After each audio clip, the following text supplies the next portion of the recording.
Welcome to this week's episode of The Leadership Lane, and I'm very pleased to be joined by Barb Hyman. Welcome, Barb. Great. Thanks for inviting me here, Rita. Now I need another coffee. Just for those of you that are listening, I was stumbling my words, and it could be jet lag, who knows?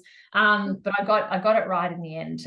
But Barb, I'll obviously welcome and introduce you properly, Barb. I'm really looking forward to our discussion today. Barb's had a really interesting career and talk about moving through some different leadership lanes, and I'm excited. I know part of Barb's story, but I'm excited for her to share kind of what's got her moving across her leadership lanes through the course of her career.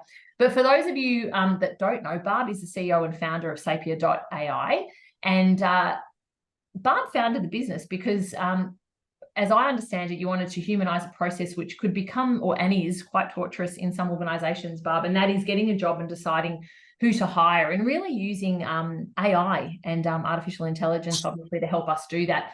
So 5 years on, the Sapia.ai team has invented the world's first AI smart chat, which I know we're going to hear a little bit more about today, a frontier technology that gives people agency, equips decision makers with real objective insights about candidates, and removes the bias in processes. And I know that many of us listening today, and a lot of our listeners, will be interested in knowing a little bit more about that.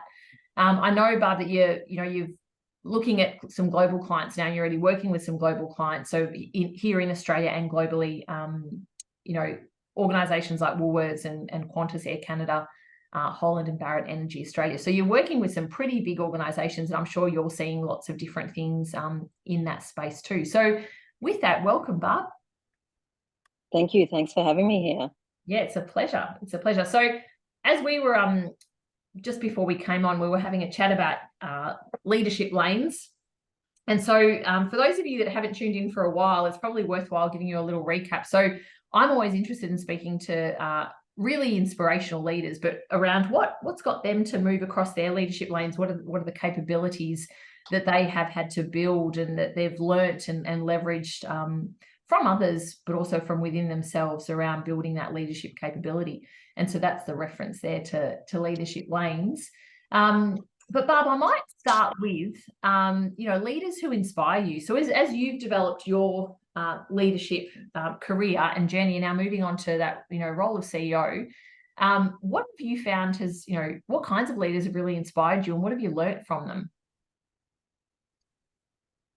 I got to tell you, I don't often think about this. When you're in a startup, you just keep going, and there are so many things that you're juggling. You don't take the time to reflect on your own leadership and the leaders that have inspired you. But I will say that I've had the benefit of some really amazing leaders. Tracy Fellows, who was the head of Microsoft APAC for many years, was my boss as the CEO of REA Group. And I learned a lot from her. What she taught me around leadership is holding people to account. And that she came from the Microsoft culture of accountability looms really large, and you own your number, you own your performance. And if you ask people who work with me, they'll say one of the traits that I'm really known for as a leader is accountability. Own it. Because we all make mistakes, we all have positive intent, but to recognize where you've made a mistake and then move on and learn from that is, I think, a critical part of modeling leadership, but also being a leader. I also learned from my other boss, who was the CEO of BCG, where I worked for many years, where, leadership is what you do, not what you say. I see being a leader and being a parent is very similar. Yeah. It is all about modeling. It is a bit of a thankless task. As a parent, I'm a mum of 3 kids, and you're waiting for the moment when they come to you and go, "You're the best mum. You're such an inspiring mother or parent." And it happens, but not very often. And it's a little bit like leadership. You're not in it because you're looking for the gratitude or the validation. You're in it because you want to make a difference, I think, and you accept the responsibility that's been given to you as a leader. But what I learned from Ross was, when I, as a leader, obviously you own the mistakes of your team as well. And we had an issue with bonus one year at BCG where we had paid out too much. There'd been a calculation error in the bonus. And, it wasn't a massive amount of money, but it was a decent amount of money to make me very paranoid. And I was terrified to share this with him. I was a little bit scared of him. And his response was, don't make that mistake again. And then he moved on. And that just really taught me that it's okay to make mistakes. You've got to kind of not, holy fuck, how did that happen? Why did that happen? Right. So how you respond in the moment, again, come back to parenting, right? How you respond in the moment is, I think, 99% of leadership as well, in terms of the culture that you create. So I think leaders create culture. Your people are your culture. That's why I'm so passionate about what Sapia does, because at the end of the day, the people you have are your culture, they're your brand, they're your success, they're your future. And so how do you make good decisions around that? You know, your leaders are the ultimate representation of your culture and the behavior that you want in the business. So as I've become more senior as a leader, and I've become now the founder, who in a way is the ultimate leader, because you really do shape the values and the culture through your own persona, right? Think of how many companies are a mirror to the persona of the leader, for good or for bad. Same with Sapia, for good or for bad. You have to be much more self-aware about how you turn up, what you say, when you say it, how you say it. And I'm even though I said I don't reflect on my leadership journey for much, for very long these days, I do reflect a lot on how I turn up. And, you know, one thing I also learned, sorry, I'll pause after this, Rita, for a question, is one of the things I learned from Tracy was just communications. The language you use, how you communicate is just absolutely core to being a leader. For me, the leader that I want to be. Authenticity. You know, I remember once I sent out an email to all staff, which I hadn't waited for her approval on, and she absolutely lost her shit. She said, you can never do that again. That's me. That's my brand. That's my voice. I need to sign off on that. And I learned a lot from that in terms of how important communications is to your leadership brand, you know, the leadership culture that you're creating. Yeah, I think, Barb, there's some really, and I appreciate that you've, I guess, covered some of those challenges that are they're confronting, right? When you've got your leader saying, well, number one, when you've got to put the hand up and go, yeah, this is what we've done. I've got an old leader of mine. She always said to me, you've got to make sure that I've got to find out before the board do. And so it's that, how far can this go when it's kind of the tentacles that can end up spreading when something is not shared? And it's almost like bad news, share it fast and share it quick. And then we can all work on recovery together and what we're going to do to manage the situation, as opposed to trying to like hide and, you know, trying to fix. And often it's good intention. Like we go in and we go, well, it's my stuff up. I'm accountable, which is, I guess, where we started this conversation with accountability. And therefore I'll try and fix. But when we're not sharing it, unfortunately, that bad news can travel much faster than the good. So I reckon that there's real gold in there from what you've said you picked up there from both Tracy and Ross's past leaders.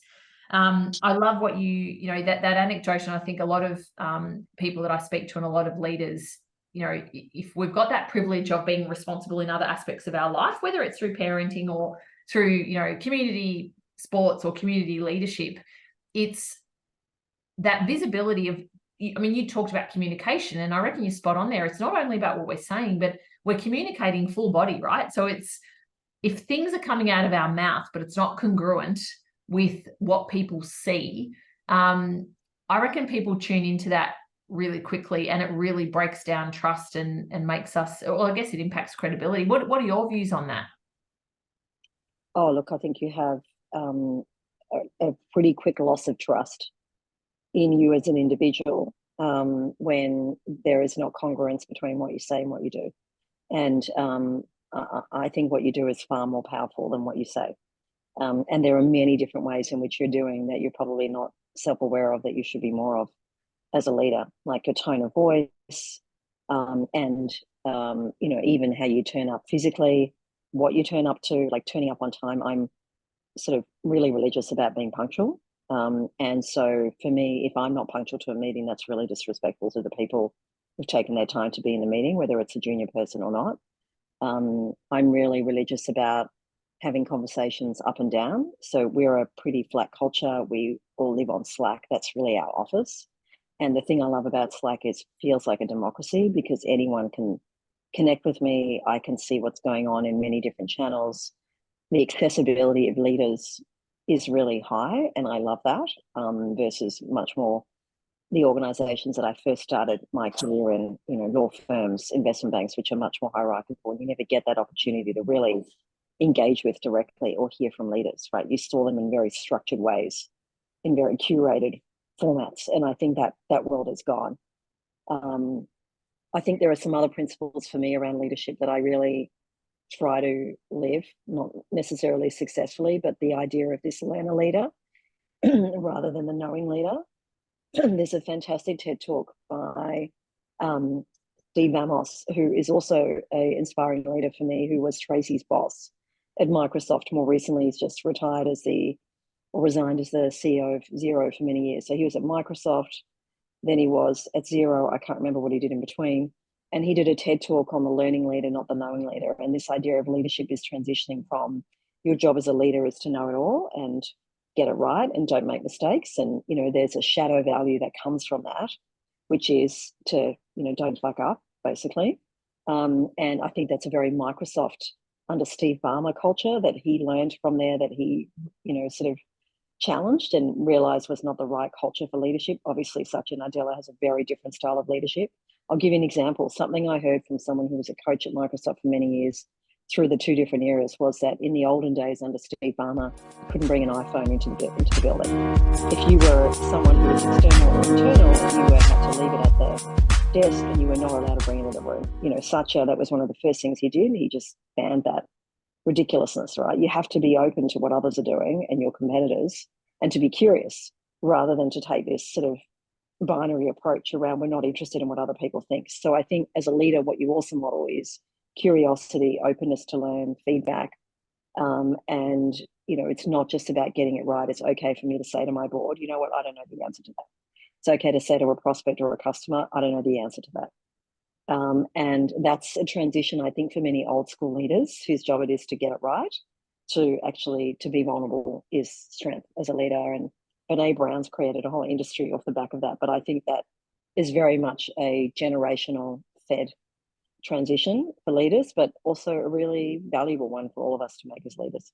Yeah, that distinction between the knower and the learner, I've also seen some stuff done on that from Fred Kaufman. So his book on conscious leadership talks about this, I guess, the contrast between this leader that knows it, and you mentioned it beautifully, which is that value that we bring. So we are valuable because as a technical expert, we're sharing what we know. And then when you're moving into that realm of leadership, your value, actually, the value proposition changes. But I think for a lot of leaders, they hold on to, well, my importance and my value comes from what I know versus me being the enabler, or as you say, that learning leader, which is brilliant, because that's, in my mind, that's creating the space for others. They're learning, you're asking hopefully some really clever questions which are unlocking the learning and creating the space for them, rather than leading with the telling piece, which is very much that knower, or the leader that's the knower. Yeah, and look, I think the insane pace of technology development is also challenging leaders to move very quickly to that curious leader. So people talk a lot, Simon Sinek talks a lot about the millennial and the Gen Z behaviors and the expectation that Gen Z in particular have for, I'm here, when's my promotion coming? When do I get my salary doubled in 4 months? Now, the difference between this generation and when I started work in the 90s was that when I started work in the 90s, your leaders actually knew more than you. Like they really did. And you had to earn your stripes. You had to do the work.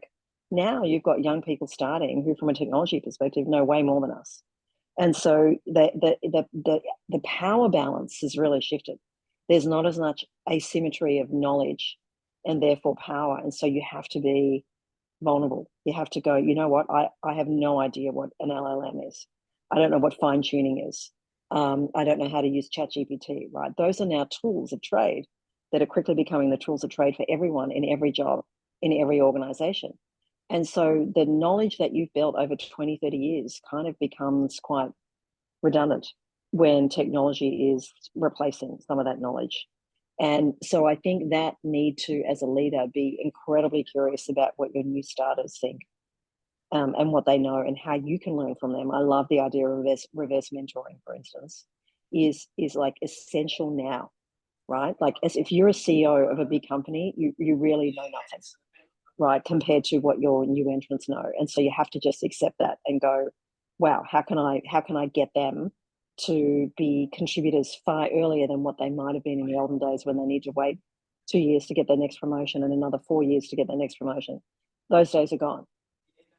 And the speed at which we lose great people like that too, like that's ever increasing, right? So it is like, it's so important to leverage that, to notice it, to leverage it quickly, because otherwise, if we don't, someone else will snap them up, and it's a lost opportunity. Yeah. So you mentioned that accountability piece, you know, and that was early on, and which I guess, you know, it sounds like it's a super strength, if you like, or a superpower from what you've been talking about. And then we've also gone and talked about, you know, the value that we bring as leaders, and leaders that, you know, are creating those spaces to learn from others, learn from people that are more junior than us.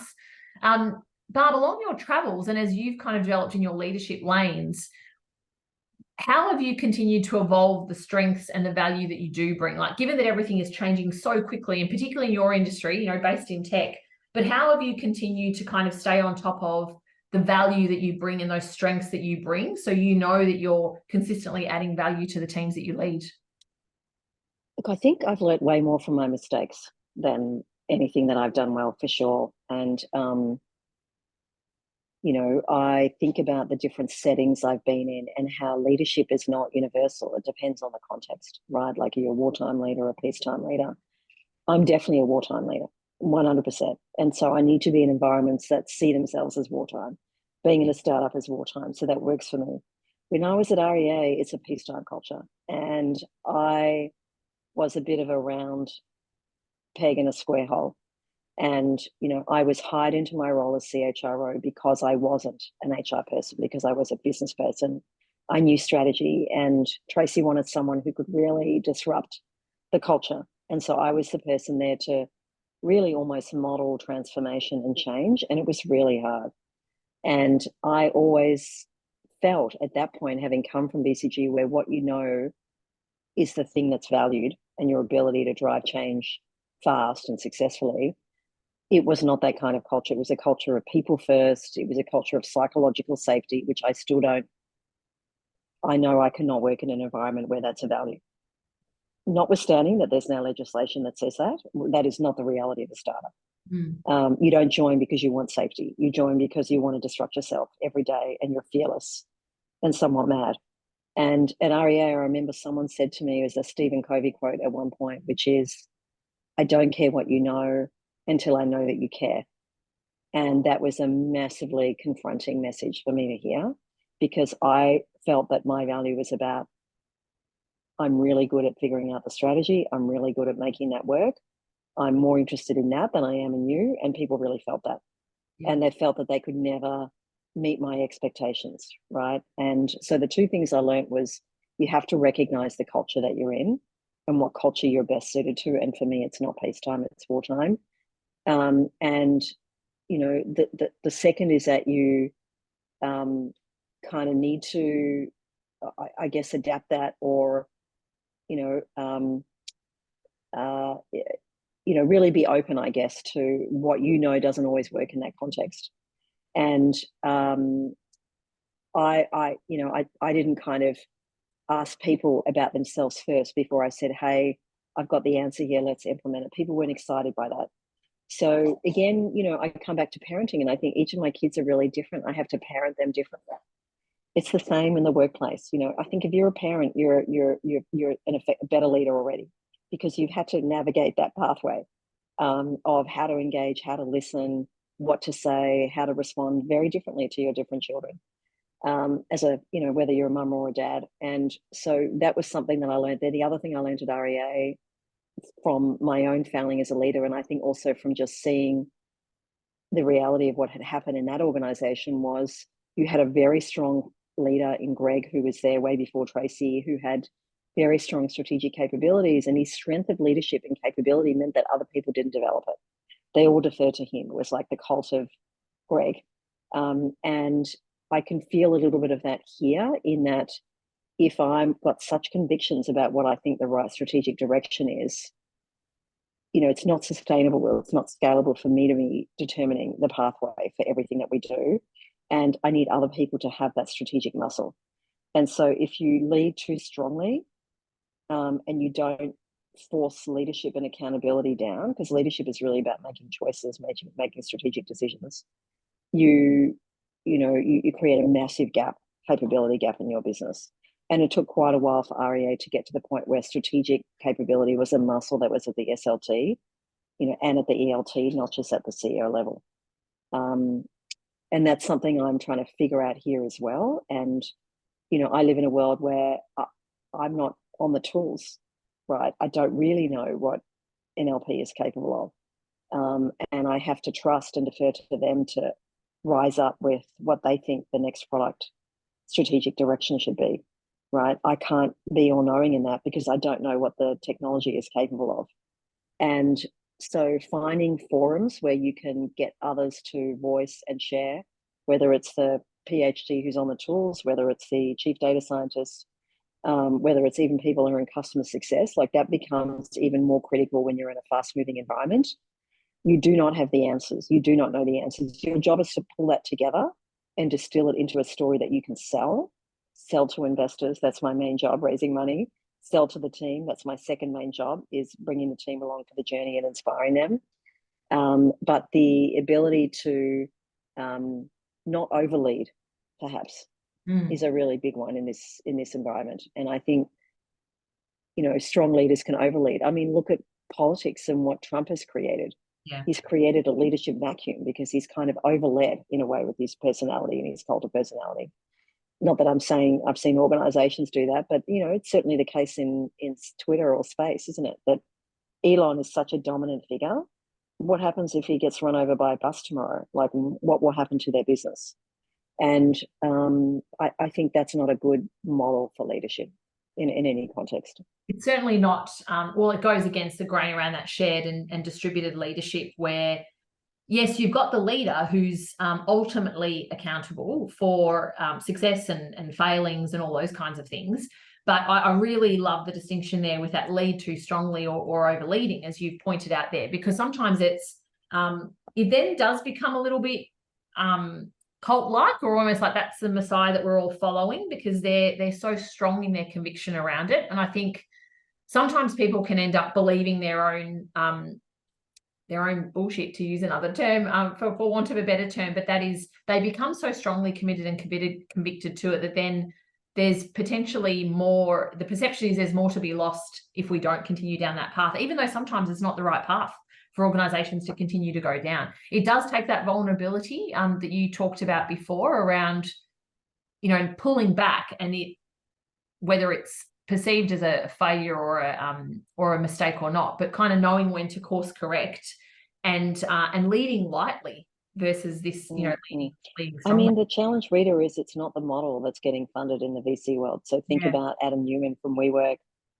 Think about Elon Musk. These are people that are seen as gods, right? Yeah. Tech gods. Their ideas are, at a different level in terms of what they're able to. It's the same thing as happening with Sam Altman and OpenAI, right? And so the challenge is that that's almost culturally what our society is moving to. Even the concept of influencers, right? Like, people attach so much weight to an individual and they almost become invulnerable. Yeah. And it's a real kind of limitation of the tech community that tends to be more the norm than not. Yeah.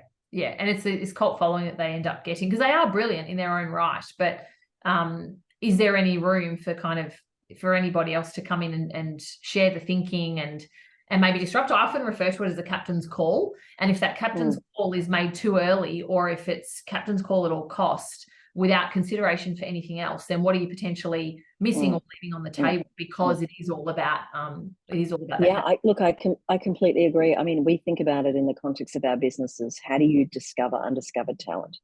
That if you just rely on a human to make a decision about someone, you're limited by the prism of what you've seen before. So I'm not going to think that the hairdresser is going to be great in a contact center role because I've never hired a hairdresser in a contact center role. I'm not going to think that this person here is going to be a great fit for this role. Like, think of me, I'm in sales. My job is sales. I have no sales on my resume. I can guarantee you no one would hire me into a job that says VP of sales. And so that is talent that you're missing out on because you're seeing it through only what you've seen before. And that's the same issue exactly as a leader, which is you're missing out on so many ideas because you're beholden to your own, your own views only. And I think the best ideas can come from anywhere, best talent can come from anywhere. I think that's where AI is really incredibly exciting, is it can see what we can't see, and it can challenge our own biases, whether it's around an idea or a role or a skill. But we're very afraid to disrupt our own opinions. Yeah. So Barb, I mean, based on the work that Sapia.ai is doing and what your the work that you're doing with leaders, what are you seeing? Like, a leader in 5 years, so let's say it's 2028, and you and I sitting here and having a conversation in October 2028, what's the world of a leader going to look like with the technology, that your organization and others are bringing to the table? So I see that the quality of leaders is going to rapidly improve, right? Like if you think of every organization, certainly every organization that I've ever been involved in or consulted to, their main enabler and limitation to success is their people leadership capability. How do you build people leadership capability faster? And I think smart technology that helps me learn and understand myself faster, that I trust, that I can understand, which is really what our technology is doing. We help people understand themselves better, their strengths and weaknesses. And then to coach me, that is coaching at scale. Yeah. Like ultimately, that's what you would love, Rita, with your coaching capability. If you could go and coach every single leader in the universe, right, every single day, multiple times a day when they want to, they would be a better leader much faster. That's what AI enables. The ability to use a medium like chat, which is private to me. You don't get to see it. I think that's the other thing people forget around the way many leadership programs happen today. I have to do it as a team. I have to do it with my peers. It's quite transparent. Like the engagement results about how good I am as a leader are transparent.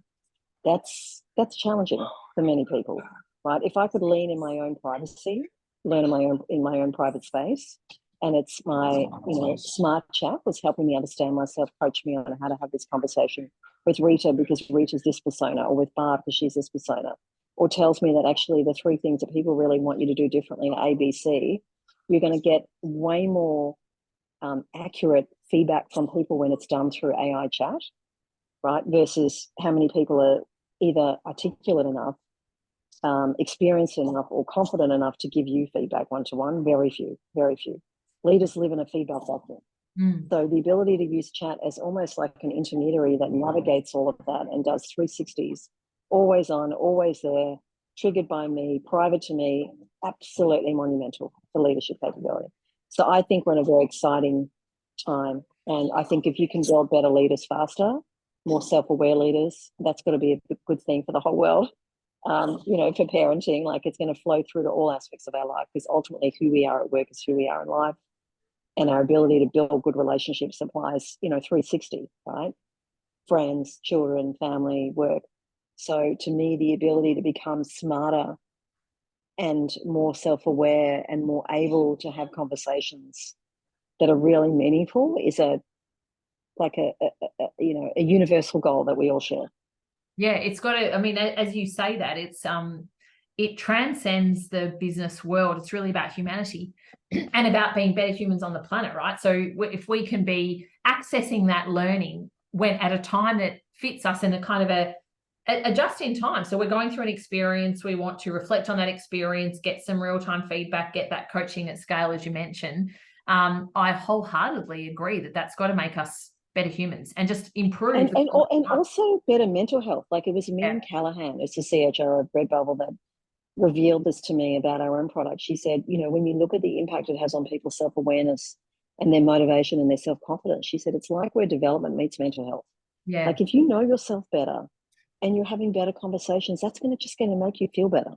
Yeah. And, part of, I think, why we're living in a world where young people are really struggling with mental health is the conversations are not happening.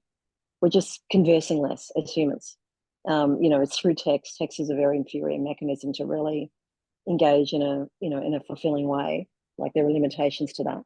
So I see a whole better world, a more human world, stronger mental health through.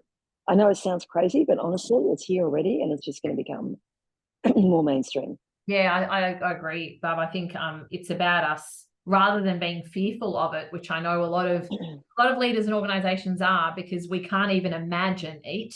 I think it's just about embracing it, to use a corny term, but it is about embracing, going, well, rather than resisting, what can we learn from it, and how can it actually enhance what we're doing? And I think ChatGPT is a really interesting one, because in the last 6 months, which is really the proliferation of it has been over that last 6 months, and it's been interesting to see the take up, and also that ethical dilemma that's been in the community discourse about how we're using it, whether it's right to use it or not. And I think those that are successfully using it are seeing it as an enabler, and not a threat to to their intellectual property, if you like. It's meant to enhance and enable, not necessarily take over. Yeah. I'll add a link that you can share in the excuse me, in the notes around take the Sapia experience, and you see for yourself how intelligent language is and how you feel from knowing more about yourself at the end of the experience. That's what's super different about us and any other tool that's used in hiring, is that you actually get something back as a candidate, and it makes you feel stronger and more motivated. And that's a good thing, because you're only going to hire a fraction of the people you engage with. Yeah, that's right. So your quality results would be a lot higher too. Hey, Barb, I will include that link in the notes, and therefore people can get it, because that sounds like an interesting read. And then we'll also include a link to Sapia and what the great work that Sapia are doing with organisations across the world now, which is very, very exciting. Barb, I want to say thank you, a big thank you from me for sharing, very generously giving some insights and sharing some of your background, and in particular those vulnerabilities, like where you have developed your learnings, and it's come from those more challenging times. So I really appreciate you sharing that, and thank you for coming on as a guest on the Leadership Lane today. That's a pleasure. Thanks for having me, Rita. See you next time.